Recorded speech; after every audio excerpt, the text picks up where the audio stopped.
Hi, I'm Jeff Murray. I want to welcome you to True Texas History, and today I'll be talking about the importance of the Battle of Sabine Pass.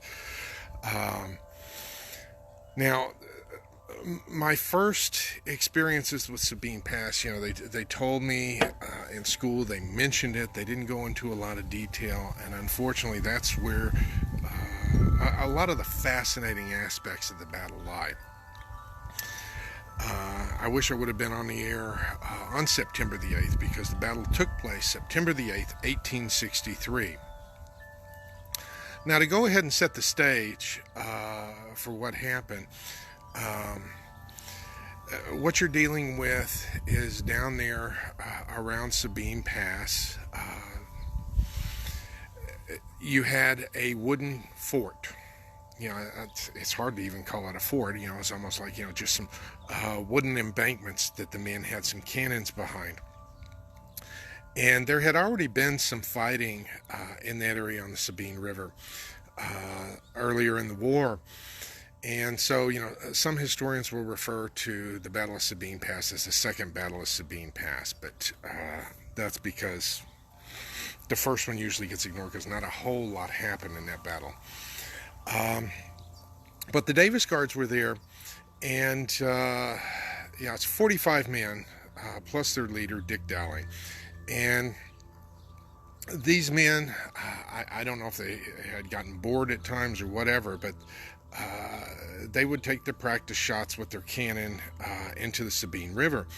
And they had gotten very good at firing the cannon where they aimed it. In fact, they even had some markers there in the river, so they knew exactly where their cannon would hit. Well, these men, most of them were Irishmen, they on the 8th, they knew that the Yankees were coming, and you're dealing with a flotilla of several ships and 5,000 troops. So, already, this is worse than the Alamo. You got 5,000 against 46. Not very good odds, according to most people, but when you're dealing with Texans, that's a whole nother matter. But anyways, the Yankees come up the river, and they start bombarding away, and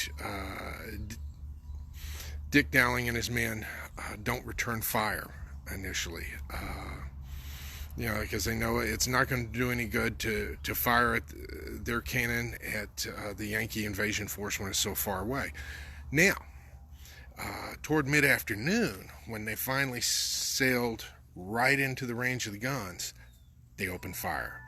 And opened fire with deadly accuracy. They knocked out two of the ships. They wounded they wounded 100 men, and I forget how many that they ended up capturing. I want to think like 300. And the 5,000 man invasion force hightailed it. So these 45 men managed to stop an invasion force of 5,000, which is phenomenal. This is on the ranks with Thermopylae and some of the other ancient battles. That's why some of the historians do make such a big deal about it. Now, on the humorous side, when Dick Dowling and his men were there, the person that ran the local inn, I forget her name right off the top of my head, but while the men were fighting, she kept hot coffee and donuts and whiskey flowing to them. So, you're dealing with a bunch of guys that are, tanked up on whiskey and the sugar from the donuts and the coffee. They were at the top of their game. And they succeeded in doing this. And because this victory was so significant, this is why Governor Murrah went ahead and said that this is up there with Thermopylae. And then President Davis turns around and said that winning this battle is without precedent, either in modern or ancient history. And he was absolutely right. And one of the things that they did, because the Confederacy did not have very many medals. I've got a replica here. This is a replica of the medal that they gave the defenders. On one side it has DG for the Davis Guards and a little imprint of the St. Andrew's Cross, and on the back it says Sabine Pass, September the 8th, 1863.